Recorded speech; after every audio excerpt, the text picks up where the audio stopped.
इंसान की सोच ही जीवन का आधार है। 3 राहगीर रास्ते पर एक पेड़ के नीचे मिले। तीनों लंबी यात्रा पर निकले थे। कुछ देर सुस्ताने के लिए पेड़ की घनी छाया में बैठ गए। तीनों के पास 2 झोले थे। एक झोला आगे की तरफ और दूसरा पीछे की तरफ लटका हुआ था। तीनों एक साथ बैठे और यहाँ वहाँ की बातें करने लगे, जैसे कौन कहाँ से आया, कहाँ जाना है, कितनी दूरी है, घर में कौन कौन है। ऐसे कई सवाल जो अजनबी एक दूसरे के बारे में जानना चाहते हैं। तीनों यात्री कद काठी में समान थे, पर सबके चेहरे के भाव अलग अलग थे। एक बहुत थका निराश लग रहा था, जैसे सफ़र ने उसे बोझिल बना दिया हो। दूसरा थका हुआ था, पर बोझिल नहीं लग रहा था। और तीसरा अत्यंत आनंद में था। एक दूर बैठा महात्मा इन्हें देख मुस्कुरा रहा था।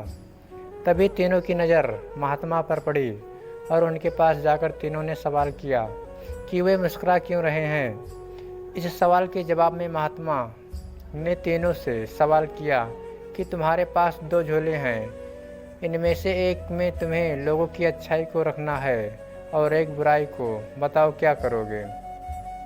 एक ने कहा, मेरे आगे वाले झोले में मैं बुराई रखूँगा ताकि जीवन भर उनसे दूर रहूँ, और पीछे अच्छाई रखूँगा।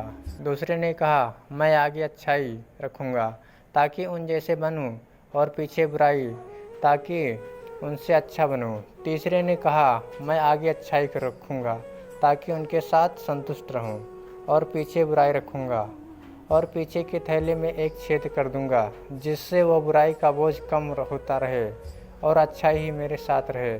अर्थात वह बुराई को भुला देना चाहता था।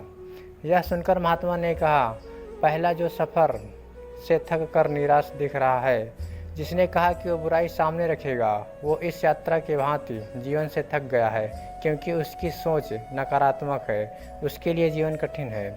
दूसरा जो थका है पर निराश नहीं है, जिसने कहा अच्छाई सामने रखूँगा, पर बुराई से बेहतर बनने की कोशिश में वो थक जाता है, क्योंकि वो बेवजह की ओढ़ में है।